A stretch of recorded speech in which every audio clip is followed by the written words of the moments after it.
नाजरीन वड्डी खबर दोनों का कहना है कि बानी पीटीआई बयान नौरीन नियाजी का मार का हक ते पाक फौज के खिलाफ मुतनाज़ ते शर्मनाक बयान। बानी पीटीआई बहन नौरीन नियाजी ने अपने ज़ाती मफादात लिए रेड लाइन अबूर कर ली थी। बानी पीटीआई बहन नौरीन नियाजी का मार का हक ते पाक फौज के मुतलिक एक बार फिर मुतनाज़ बयान सामने आ गया। बानी पीटीआई बहन नौरीन नियाजी ने यूट्यूब चैनल जो इंटरव्यू में इल्ज़ाम लाया मार का हक फौज पाकिस्तान ते मूती ता काट जोड़ सी। भारत ने इसराइल ते आखर उत्ते पाकिस्तान ते हमला करने तो गुरेज किया कि उजे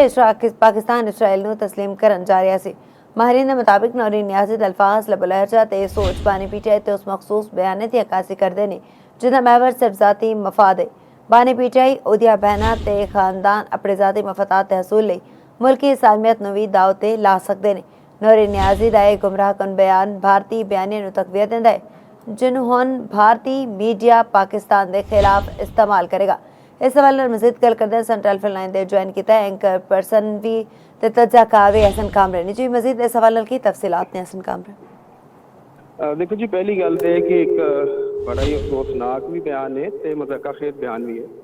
कि और वो कह भी रहे हैं कि मेरी अकल के मुताबिक ऐसा मेरे को इन्फॉर्मेशन कोई नहीं तो नहीं उन्होंने अकल से मातम ही किया जा सकता। ठीक है कि जिस तरह का बयान दे रहे यानी है वही एक सोच सानू नज़र आती है कि जिद जी मैं नहीं हाँ तो फिर पाकिस्तान भी नहीं है। तुसीं पाकिस्तान के खिलाफ एक मुआद दिता है इंडियन मीडिया नूं। ठीक है इस तो ज़्यादा ये ना कोई सच्चाई है ना कोई हकीकत है और ना ही इन्हू ज़हन तस्लीम करता। यानी कि तुसीं देखो ना कह रहे जी कि मोदी नाल गठ जोड़ यानी एडा ही बेवकूफ़ है मोदी। ठीक है कि वो अपने साथ जहाज भी लगा लेगा पूरी दुनिया च ओदी थू थू हो गई। ठीक है और इन्नी ओदी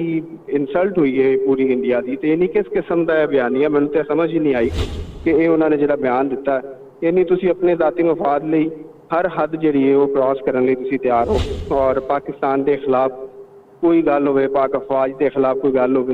कोई नैरेटिव बिल्ड करना हो तो वो तुसीं जिहड़ा उहदे चों किसी किस्म की यानी कोई तुहानूं ना कोई शर्म है ना कोई लिहाज है ना ही तुसीं ये ख्याल करदे हो कि इहदे नाल पाकिस्तान नूं की नुकसान हो सकता है। तो आहिस्ता आहिस्ता जो अनर्थ होंदियां जा रही चीज़ां चेहरे जिहड़े ने बेनकाब हो खुल के जो सामने आए ने तो ये तो बिल्कुल वाज़ेब है और पहली बारी तो इन्हों की तरफों नहीं आया बल्कि जो मारका हक हो रहा सी तो उदों भी जो अलीमा खान साहबा सन उन्हों की तरफों इस तरह के बयान आ रहे सन कि भी ये तो बस एक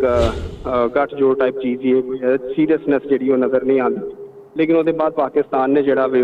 भरपूर किस्म का जवाब दिता तो फिर उस तो बाद सानू नैरेटिव जोड़ा वो चेंज होता नज़र आया। तो इस तरह उस तरह की उसी सोच है जो बानी पीटीआई की सोच है उही उन्होंने खानदान और उन्होंने नैरेटिव जोड़ा वे पार्टी का भी वो सारा और सानू पाकिस्तान और पाक अफवाज के खिलाफ चीज़ें जो सानू नज़र आंदियां यानी एक अफसोसनाक चीज़ है कि पाकिस्तानी होने के नाते और ऐसी चीज़ जी पूरी दुनिया जी तारीफ कर रही पाकिस्तान की दिफाई सलाहियत की और इंडिया के नाल जो मारका हक असी किया वो पाकिस्तान की दिफाई सलाहियत जी वो भरपूर किस्म की सानू नज़र आई है। यानी दुनिया हैरान होगी कि जी एक ऐसा दुश्मन जोड़ा साढ़े नालों कई गुना वड्डा दुश्मन है उन्होंने चंद घंटिया के ही जोड़ा पाकिस्तान उन्होंने जो मूँह तोड़ जवाब दिता और शिकस्त ना दो चार किया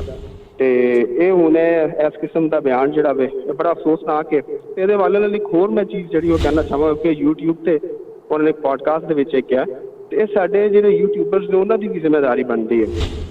ठीक है सोशल मीडिया से जो कंटेंट क्रिएटर्स उन्होंने भी जिम्मेदारी बनती कि अगर इस किस्म की कोई गल होंगी है तो उन्होंने जो मुल्की मुफाद के खिलाफ हो यानी तुसी नैशनल इंटरस्ट उत्ते कोई कॉम्प्रोमाइज़ नहीं कर सकते नेशनल सिक्योरिटी से कोई कॉम्प्रोमाइज़ नहीं कर सकते नेशनल इंटैग्रिटी से कोई कॉम्प्रोमाइज़ नहीं कर सकते तो तुहानूं इस किस्म का मुआद जिहड़ा वे वो नशर ही नहीं करना। नौरीन नियाजी दा बयान उस बयानी नूं तकवीत दिंदा है जिन्हों हुण भारतीय मीडिया पाकिस्तान के खिलाफ इस्तेमाल करेगी। बहुत शुक्रिया एहसन कामरे तुहाडे कीमती वक्त दा।